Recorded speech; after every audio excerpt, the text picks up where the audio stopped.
Good morning, dear friends. Hello to those of you joining us on Facebook and YouTube and here on Zoom. I invite you, those of you that are on Facebook and YouTube, if you go to the portlandinsight.org website, you can get the address for the Zoom meeting, which is more intimate in a way. Certainly true. So, it's another day. Fortunately, the coronavirus problem will be over in about 2 weeks, and we can all go back to supporting the economy and or not, maybe. It is really challenging, isn't it, to have it to be so unknown. We're living in the wisdom of insecurity. We just don't know.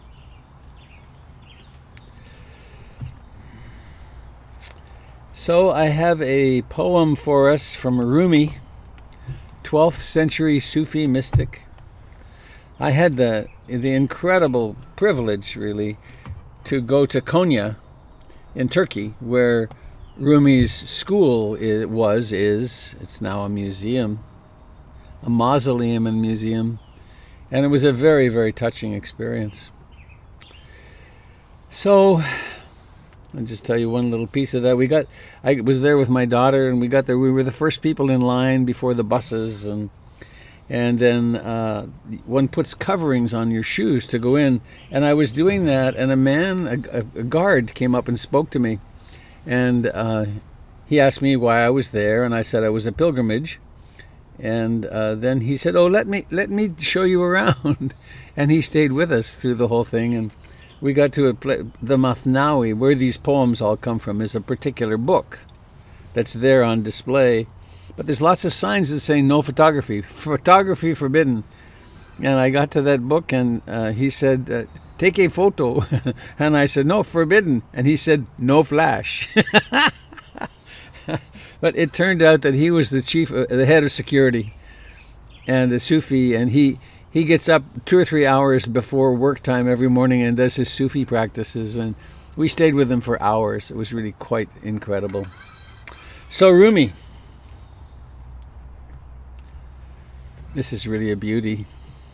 Keep walking, though there's no place to get to. Don't try to see through the distances. That's not for human beings. Move within, but don't move the way fear makes you move. Today, like every other day, we wake up empty and frightened. Don't open the door to the library and start reading. Take down your dulcimer. Let the beauty we love be what we do. There are hundreds of ways to kneel and kiss the ground. There are hundreds of ways to kneel and kiss the ground. Keep walking, though there's no place to get to. Don't try to see through the distances. That is not for human beings. Move within, but don't move the way fear makes you move. Today, like every other day, we wake up empty and frightened. Don't open the door to the library and start reading. Take down your dulcimer. Let the beauty we love be what we do. There are hundreds of ways to kneel and kiss the ground. There are hundreds of ways to kneel and kiss the ground. I hear that last line as a call to mindfulness and bear attention.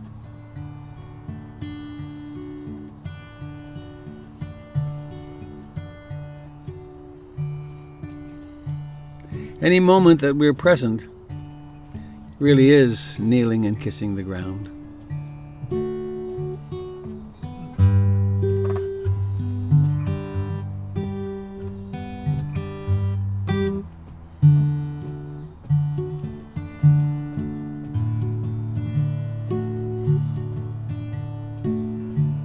I take refuge in the Buddha, the one who shows me the way in this life. Namo Buddhaya, Namo Buddhaya, Namo Buddhaya.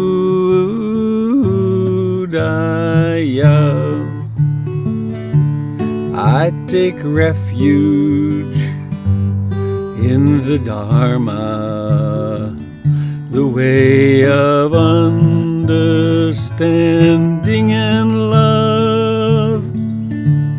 Namo Dharmaya, Namo Dharmaya, Namo Dharmaya.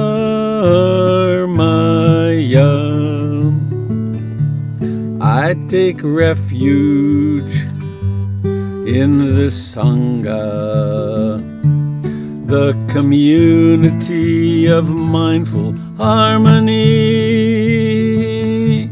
Namo Sangaya, Namo Sangaya, Namo Sangaya.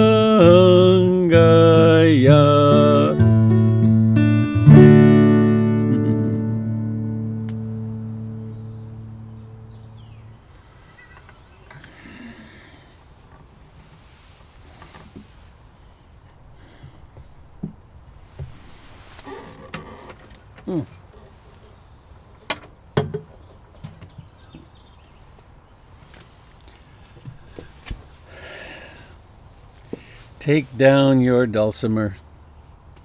Let the beauty we love be what we do. There are hundreds of ways to kneel and kiss the ground.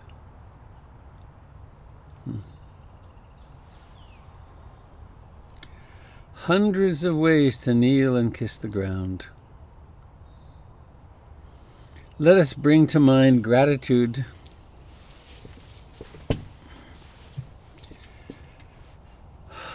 We woke up this morning. We were able to get out of bed on our own.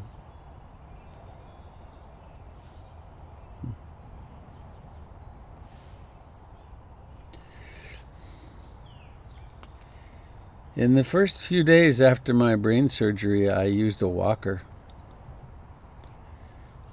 And there was a moment when I was being very brave and strong and out for a walk, going up the little hill outside our home. The sun was coming from the west and the shadow stretched off to the east. It was an old man hunched over, walking really slowly with a walker.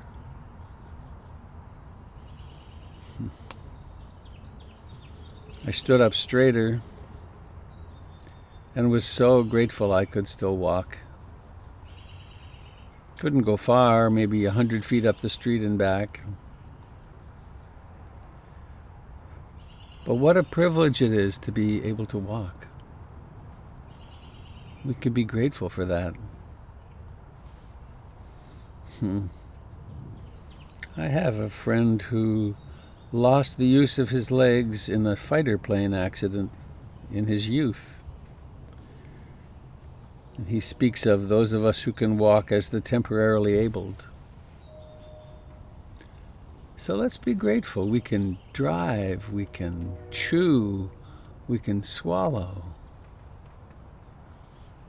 There are probably people you know who love you and you love them.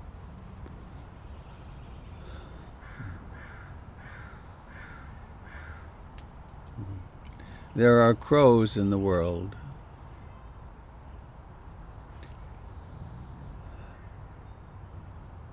And now let us come home with bare attention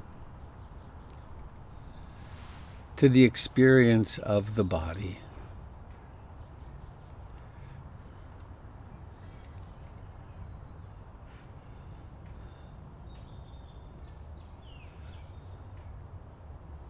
It is alive and full of life, full of sensations.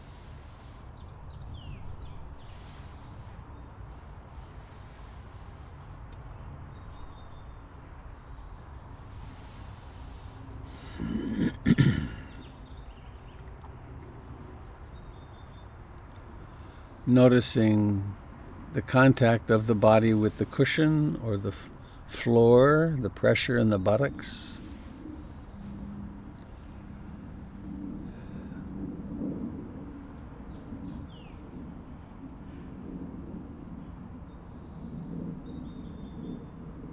The life in the face.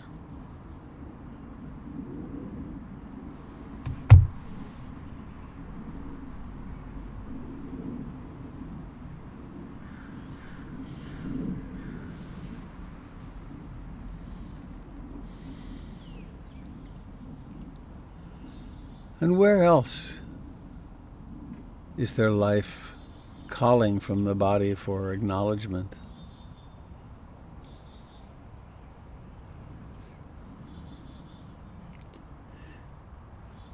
Let the beauty we love be what we do. There are hundreds of ways to kneel and kiss the ground.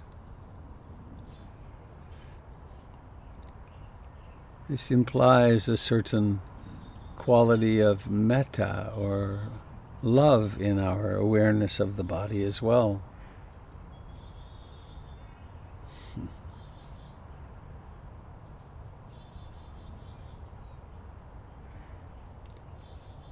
And at the center of it all, there's this coming and going of the breath.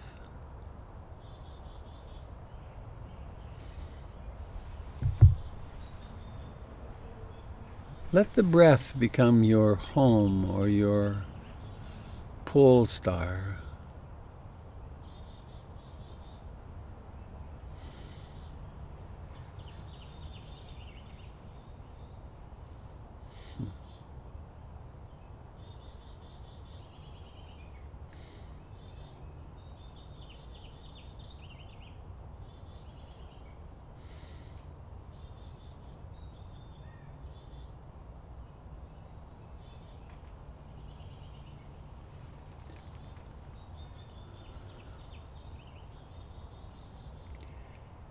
And being intimate with the breath, kissing the ground. Notice its beginning, middle, and ending.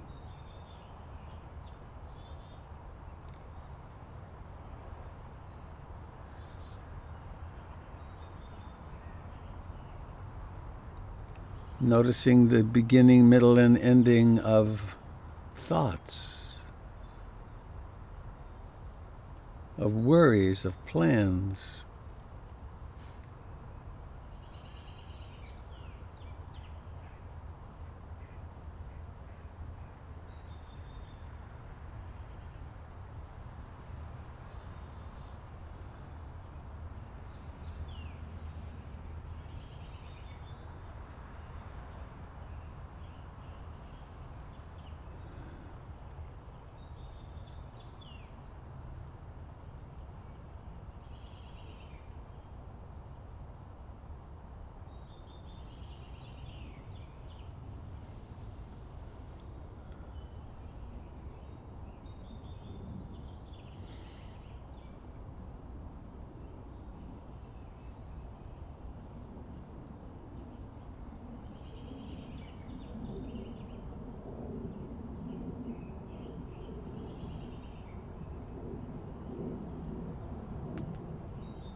This moment is like this.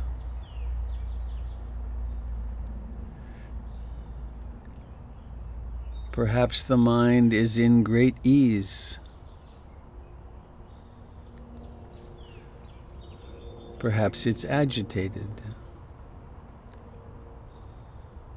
Perhaps it's very one-pointed and concentrated, or dispersed.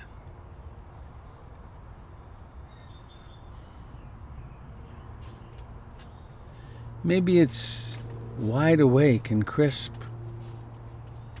or perhaps falling asleep and dull in sloth and torpor. Perhaps you're basking in faith, confidence, or in doubt.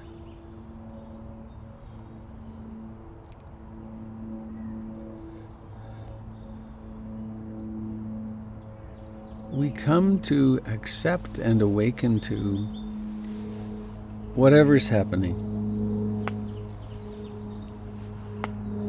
and to use the profound simplicity of the life in the body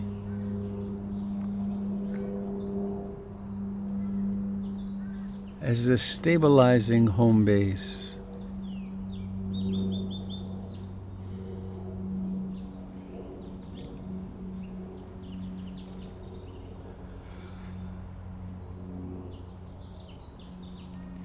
So whenever you discover the mind is off on a journey somewhere, just come home to yourself.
resting back in the present moment.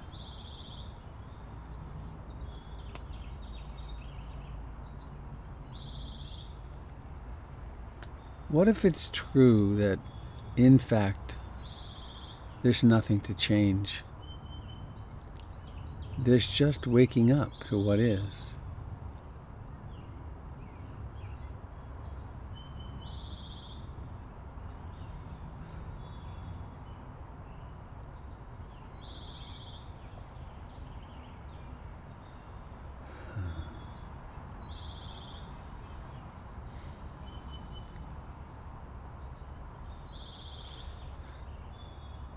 To make direct, loving awareness contact with confusion or sadness or fear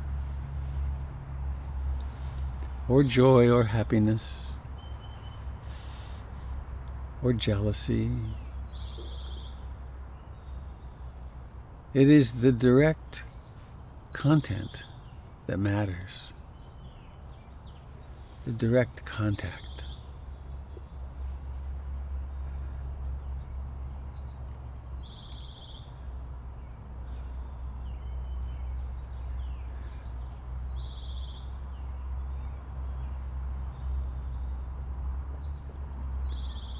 Breathing in is like this.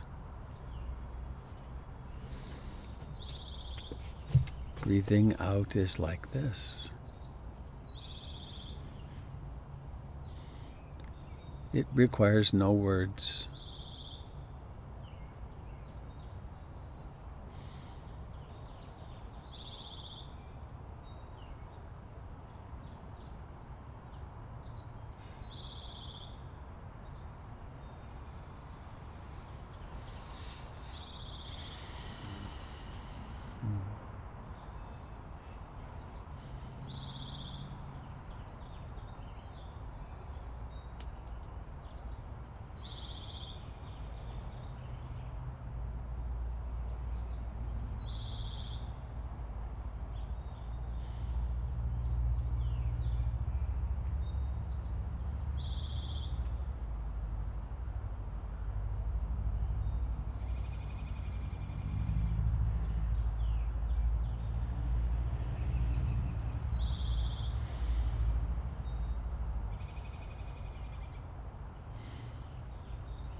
Sometimes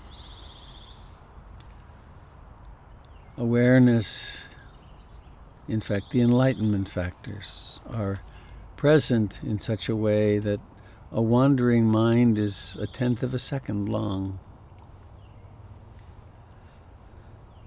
Other times it gathers some momentum and it collects some other thoughts and perhaps some emotion, and it gets the body's fight-flight response involved, and it may go on for quite some time.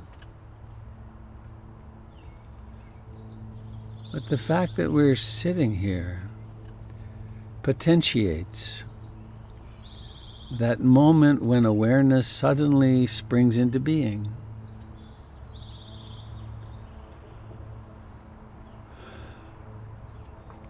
And in that illumination with awareness, there's freedom. There is awakening from the trance of everyday life, from the trance of what we call my personality.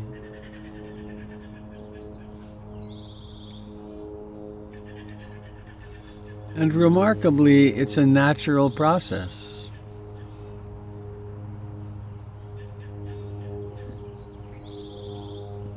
We just have to form the intention to take the time to establish ourselves.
There is extraordinary beauty and love in the world.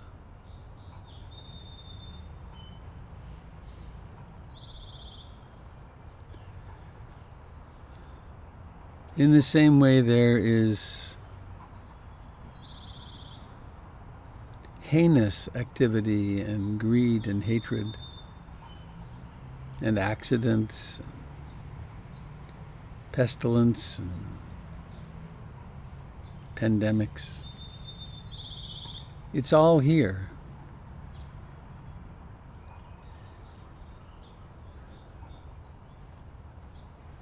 When we say and intend, I take refuge in the Buddha and the Dharma, it is refuge in that which is capable of receiving the world really on its own terms.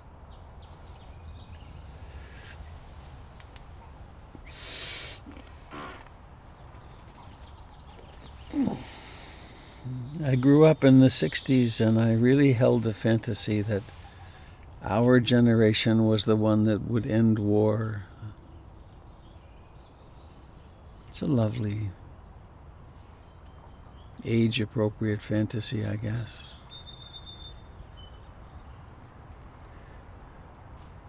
The Buddha didn't end war. didn't end famine, didn't end pandemics. What the Buddha did was to offer freedom from suffering for anyone who chooses to embrace it.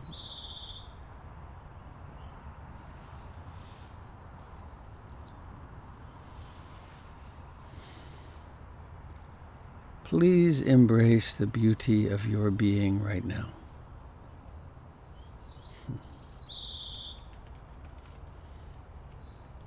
Perhaps take a moment to think back on the acts of kindness that you have bestowed upon the world.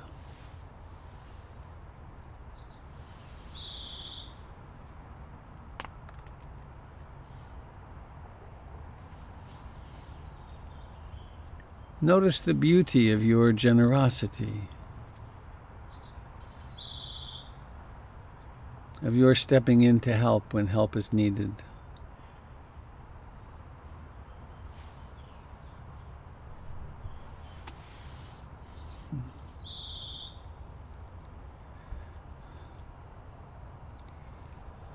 And what would be the most profound blessing you could offer to yourself for your goodness in the past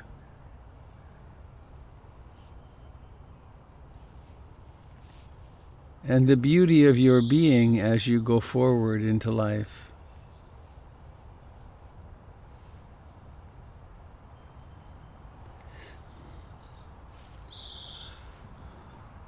Most of us will pass through the pandemic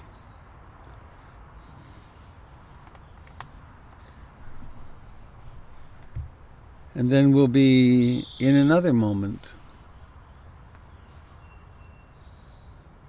And who knows how long we will live, but one thing that's probable with the blessings of the Dharma in our hearts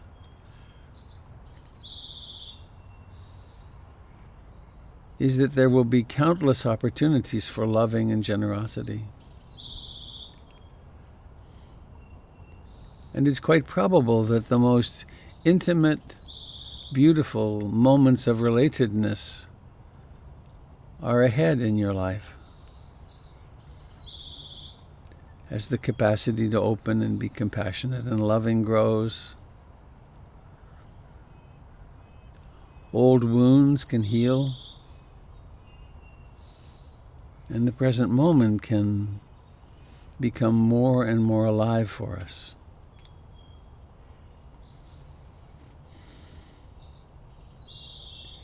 Wish yourself well.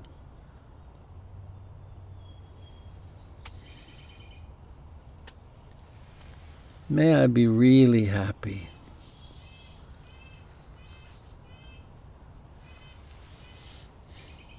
May my life become one great sigh of gratitude.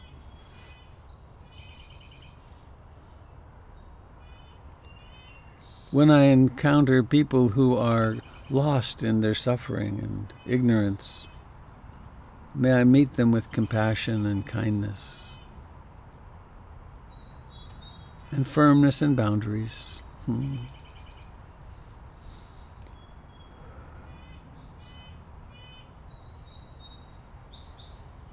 And extending now wishes of loving kindness to everyone on this broadcast.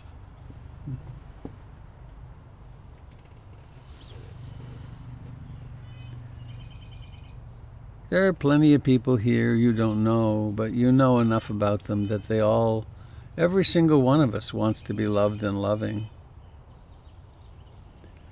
We may be too wounded to know it, but that's what we want.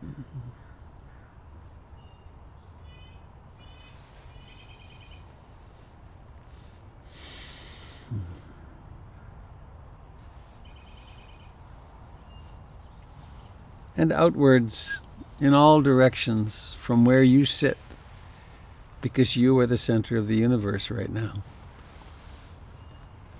To the north and the south and the east and the west, and all points in between, above and below, including not only this Earth, but all planets, all Earths, all beings everywhere.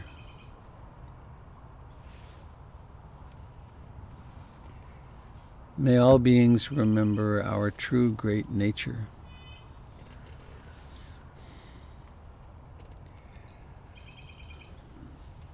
And noticing now any stiffness in the body, any desire to move and stretch, and do so very mindfully, very slowly. It doesn't need to be slow to be mindful, but it does help at first in particular. Stretching. Oh. Being quite attentive to how we leave our formal meditation training. And we take mindfulness with us into every activity.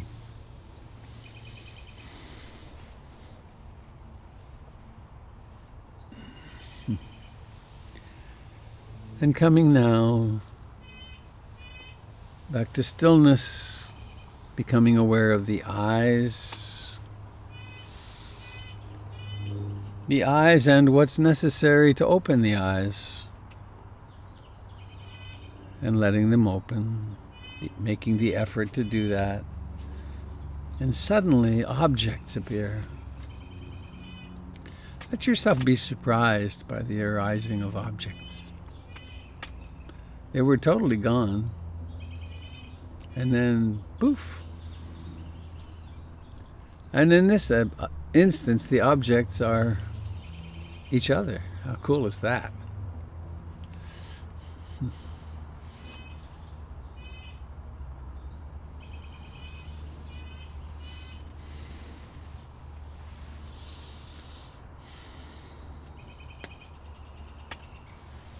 So this poem with which I began this morning has really stuck with me. I do love this one.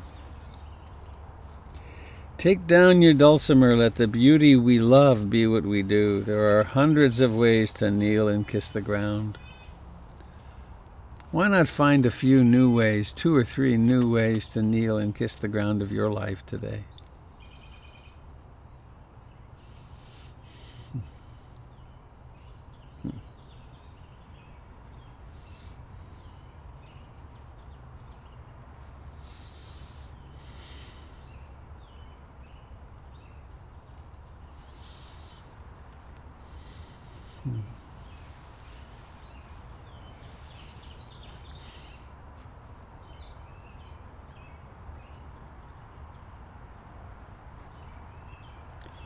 So I think that's what I have to say today. I'm going to open the door. Hello, come in, please. What are you discovering? How is it on day, whatever it is, of quarantine?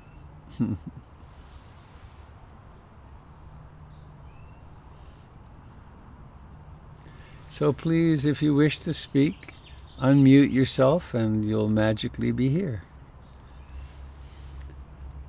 And what I like to do at this point is I turn on speaker view, and then when someone speaks, suddenly they fill the whole screen, and it's quite lovely.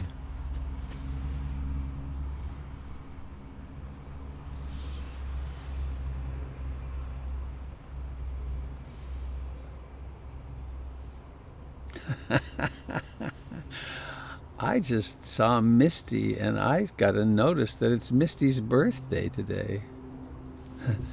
And I think we should do it, don't you think? Here we go. Happy birthday to you. Happy birthday to you. Happy birthday, dear Misty. Happy birthday to you. Yay.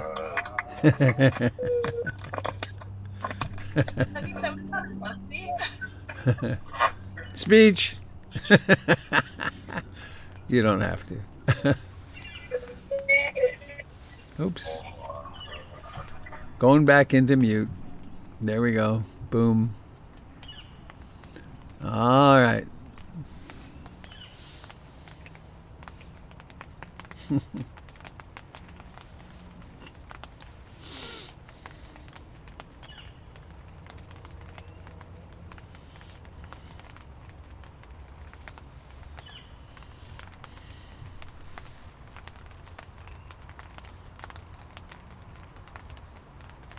Can you hear the rain? No?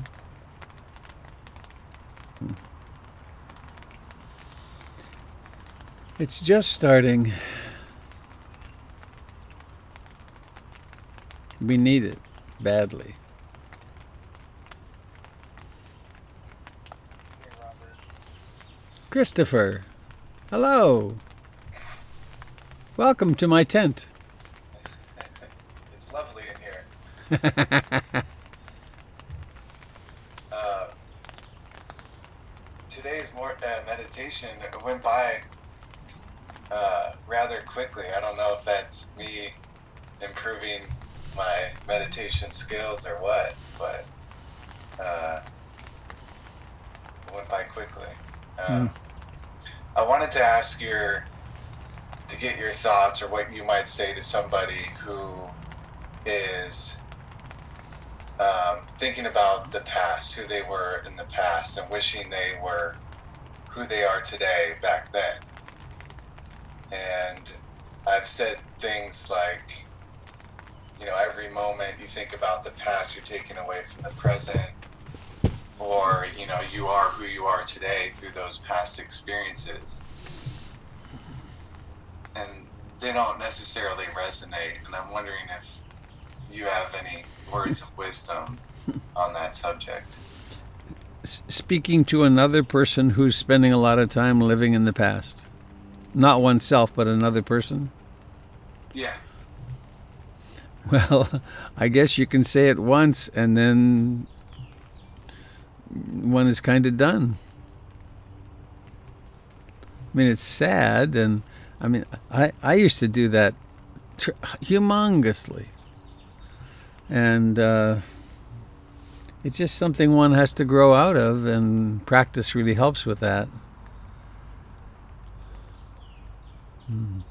So I don't know that I'm being very helpful, except maybe setting you free from the responsibility to fix another person. Yeah. Hmm. Yeah, that it's a learning experience. You want somebody to love who they are today and not think about being that person in the past. Yeah. Yeah. And if to the degree we're in intimate relationship with that person, it can be so painful that if the person is lost in the past in regret or wishing things were otherwise and so on, then they're not available for contact. It's hard. This being alive is difficult. I got a little distracted there. I noticed there were comments about my volume being low. Can you hear me okay, Christopher? Does it seem quiet? It's a little quiet today, Huh. earlier, but I hear you. I'm going to try to I'm going to try to how about that? Is that better now? Yeah, you're a little louder. How about this? Does this make any difference what I'm doing now? I don't think it does. No. Okay. Yeah. Thank you. Thank you.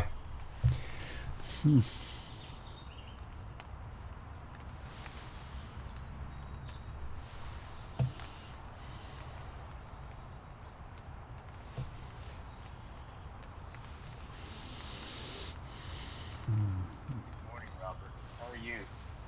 I'm rather well today. Oh, who's that? Randy. I'm back. Oh, Yeah. hey. Hi, Hey. Randy. Hello. It's a beautiful day today, and I agree. I love the rain. We're gonna have a great week here. Um, in many ways, I noticed my meditation practice making me more attuned to the little things, like watching the seeds of the trees float by gently. When I walk, Mm-hmm. that kind of thing, and noticing how being excessively on social media and news, how I could start to feel my peace evaporate the more I'm on there. So I start to be more in tune with that. but in some ways, I feel more cloudy in other aspects, in general aspects. So in some ways, I'm more attuned to those little things, but in some ways, I feel a sense of general cloudiness, which I thought would be kind of the opposite direction of what I would be doing when I committed more to a dedicated Hmm. meditation practice. Any thoughts or comments on that? It's a cloudy day. What do you expect? No, Speaking metaphorically. no. I actually do have a thought. It's it's hard to know from one day to the next, or one um, whether for myself, am I more cloudy or am I more awake and noticing how I've been? And there's no control group, so it's very difficult to know. But whatever the case, if the discovery is, oh, there's I'm kind of cloudy, well, there's kind of cloudiness. There it is. And we might look back and say, did I get enough sleep, or did I use some intoxicant yesterday and therefore I'm dull today? Or there's things we can reflect on, but still, then, well, there's cloudiness right now. How shall I respond to that? And I've been meditating it's almost 50 years, and it's there are seasons of a day at a time, or a few minutes at a time, when it's just so unpredictable how consciousness will be. It isn't a linear progression that I'm always more and more and more, always more awake, because nothing exists in the universe like that at all. It's coming on, and turning off, and waxing and waning. So I think it's useful to notice, and having compassion for ourselves, and realizing how it has a life of its own. A story. I remember a time on a retreat with Jack Kornfield a long time ago in the desert in California, and one afternoon I found myself very. I had no concentration, just gone. And I'd sit and an hour would be gone. I'd walk and an hour would be gone, and there was no ability to focus. And I thought, well, around sunset, I usually around evening I get quite clear, and then it didn't happen. And then all the next day, it was like that. And then I started freaking out. And then the next day it was like that. And it was like that for like 3.5 days. And I came to just, well, this is, I'm a zombie. And then it went away. And then there was such concentration, it was like a laser. But I had zero control over it. Anatta. Yeah. Thank you. It was fun. It wasn't fun. It was interesting watching the freak out. It's like, I've lost my mind. I've gone crazy. I mean, and then it came back. Thanks for the question, sharing.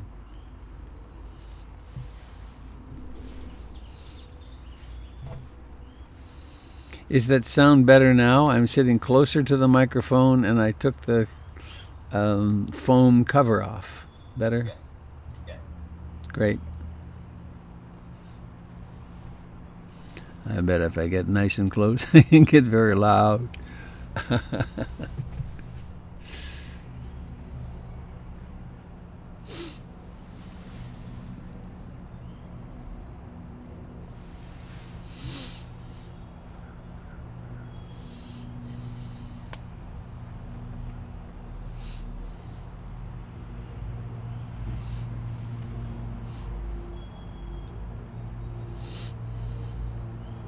For those who are living with other people, how is it being cooped up together for this longer time?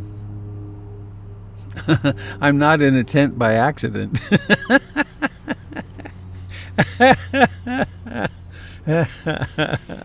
Broadcasting from the living room lasted 2 days, I think.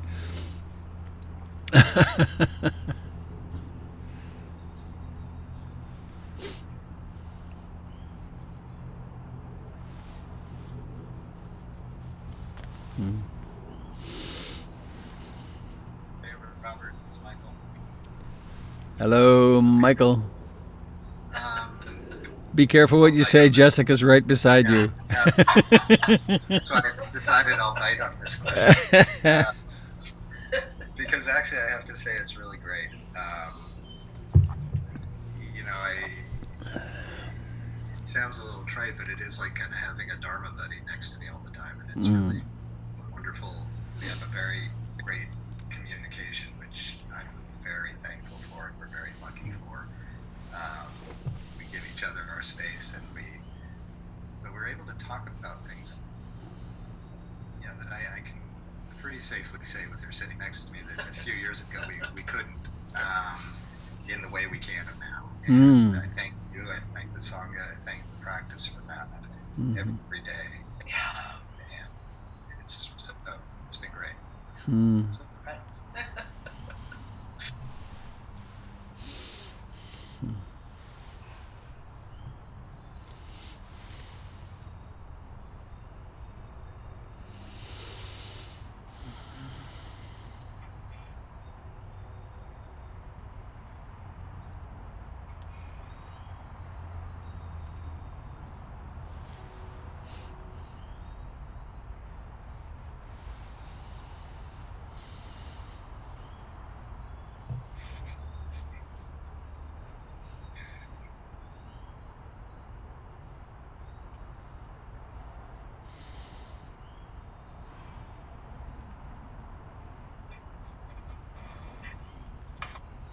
Hello, everyone. This is Tima.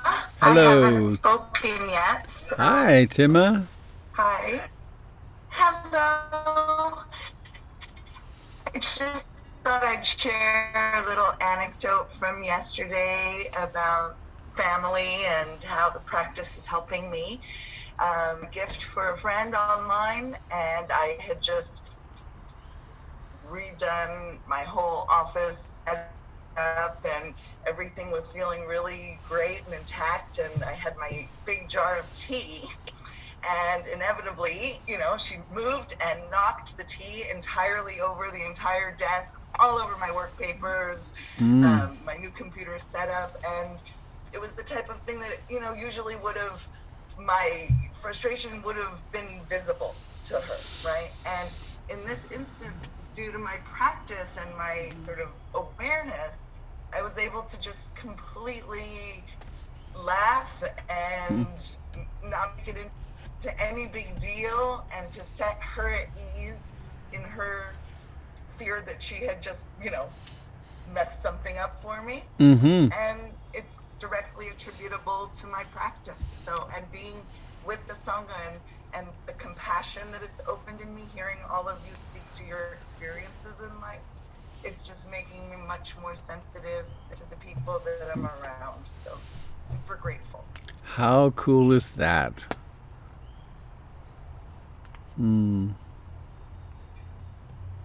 Those moments of realizing change, I guess, in ourselves are really very, very faith-inducing, aren't they? That, like, oh yeah, this really helps.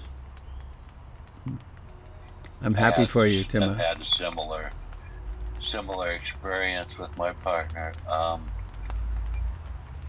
This period has been real peaceful, and I think we've both sort of risen to the occasion. I noticed that, as opposed to intentionally doing it. I kind of noticed that, oh, this is, and if we were talking about that later on, and I said, if this had been 5 years ago, 7 years ago, we would have destroyed each other. We would have murdered each other by now. And instead, a little deeper harmony, and I attribute that to the practice more than anything else. Something to be really grateful for. Amen. Yeah. Thanks, Tim. Hi, Robert. Hello, Meg. Hi. Hi, everyone.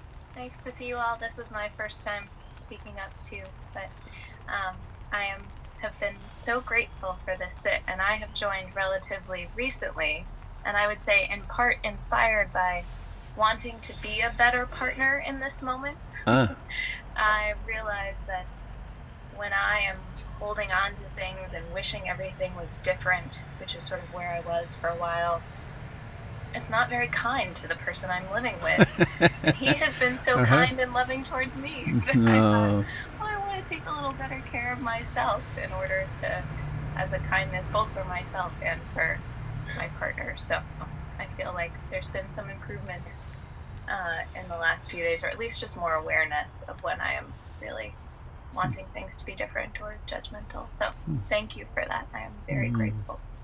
Thank you for that sharing. Wanting things to be different, the source of so much suffering, huh?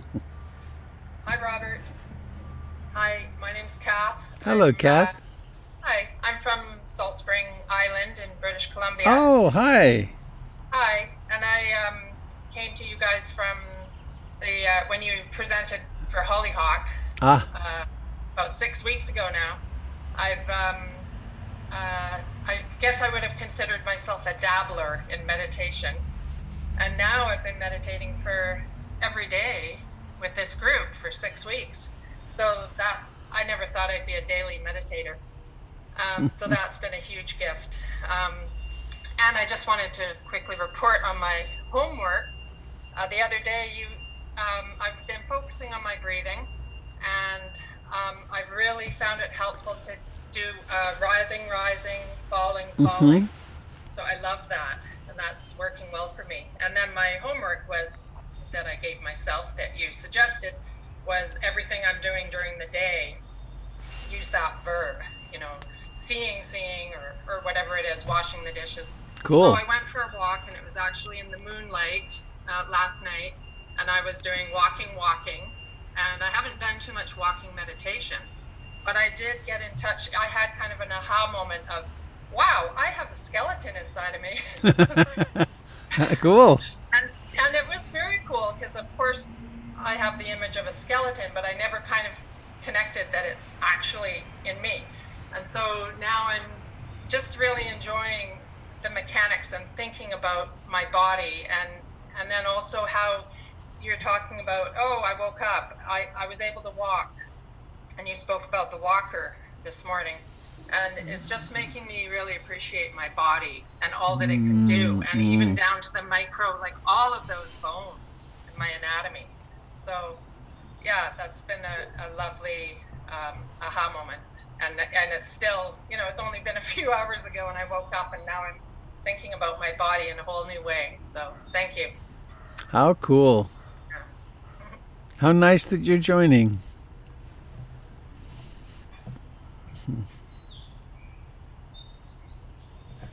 Ruth Dennison would delight in your sharing what you just did. There's a thing she did, and I've done many times on retreats. She calls it the skeleton dance, and we articulate some joint, and then the next one. It takes about an hour, really, and go through. What does this? It doesn't bend here; it just bends here, and then we dance as skeletons. And it's really quite fun. It's eerie. One of the strange things is this here, the orbit, to spend some time feeling, good God, this really is a skull. This is one of those holes that you see in the front of skulls and this thing. And then Ruth would always have us do the symphony of the teeth, where we'd go, which is very weird in a room of 30 or 40 people. So, to you and Ruth, together. And watch out, this could become a lifetime habit. Good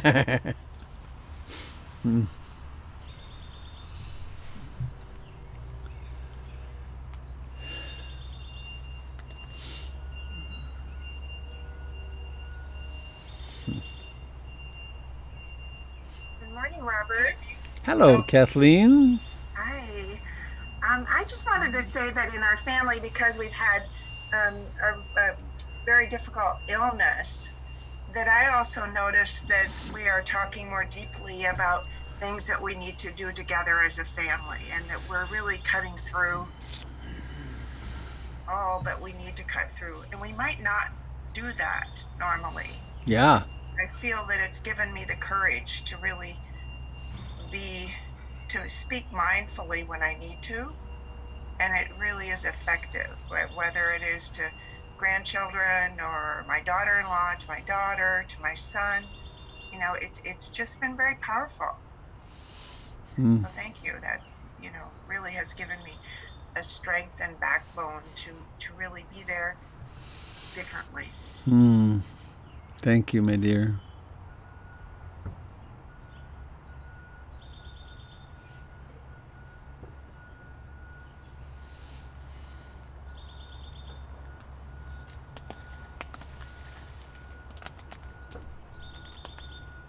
Hi, Robert. Can you hear me? I can hear you fine. It's How's Susanna. my volume? You're good. Okay. Well, I'm in an interesting situation. Before the virus struck, I've been living here for a few years in a communal home with 5 other people, 3 adults, 2 children. And they're much younger than I am. And when I heard about the virus, I thought, this is dangerous. There are too many people. They're all active outside. 2 children's father works in a hospital. I need to get out. So a friend of mine kindly offered me to stay in her apartment because she was out of town. So I moved to her apartment immediately. I just moved out. I was here for about 3 weeks, and then she moved back. And I am now in her house for I don't know how long, you know, and with her. And it's been very, you know, living, as you were saying, in the wisdom of uncertainty. It's been, I'm blessed that she is a very calm and wise person, and that, you know, we're moving around in our little world separately but together. But I have this lingering kind of anxiety about, oh my God, she didn't ask me to move in here for a year or 2 or whatever, you know. So we talk about it. We have our own space. We're very autonomous and independent, and we enjoy many of the same things. And yet I still have that lingering feeling about, I don't know what's going to happen next, you know. So you wanted to know how it's going, and so that's, yeah. You know, those who are with other people, and it wasn't really my intention to be here. Of course, it was not my, you know, purpose to do this, but here we are. So far, so good. How wonderful you can talk about it with each other. Yeah. Oh, I lost you. No sound. Okay. Yeah, it's something that we've talked already several times about it. So we're just day at a time. Yeah, I don't know how it's going to unfold or how long I'll be here, but I feel very blessed. It's a beautiful place, and she's a very beautiful person. So it's so far so good. We like to think that we're in charge of our lives. We like to think that we're in charge of our lives. Right. And we have influence, but you just don't know. Right. Totally. It's fascinating, really, to not know. Well, I'm glad you found a nice, safe, clean, warm place to hide out, be. Yeah, thank you. And that relationship will deepen in ways you never dreamed, probably. Absolutely. It's yeah, I agree. I'll be sharing maybe as we go along more about what I learn and. Great. And, yeah, thank you.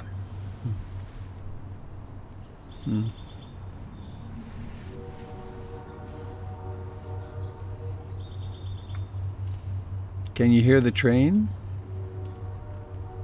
Yeah. Let me share a little train factoid with you.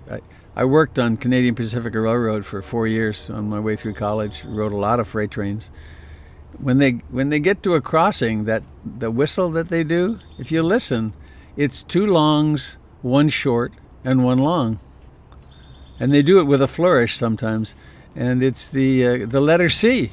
It's a crossing whistle. Da da da da. So I delight in them.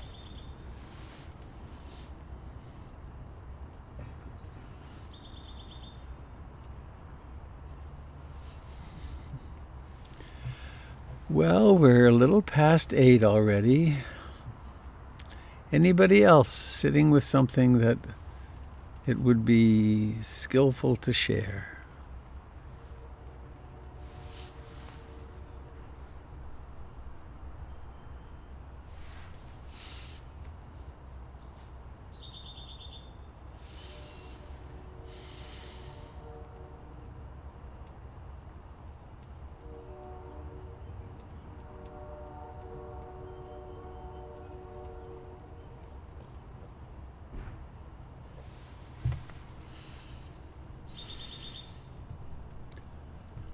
All right, then. Let us please have a wonderful day. A day of mindfulness and opening with acceptance to whatever happens. Because we really have no idea what's going to happen today. We have some influence, and we can have aspiration, and then we get to watch the show. So I'll unmute and we'll do our closing song. Unmute all. May all beings be happy. May all beings be happy. May all beings be happy. Sadhu. Sadhu, sadhu. Happy journeys, dear friends. Stay healthy. Goodbye, dear friends, on YouTube and Facebook.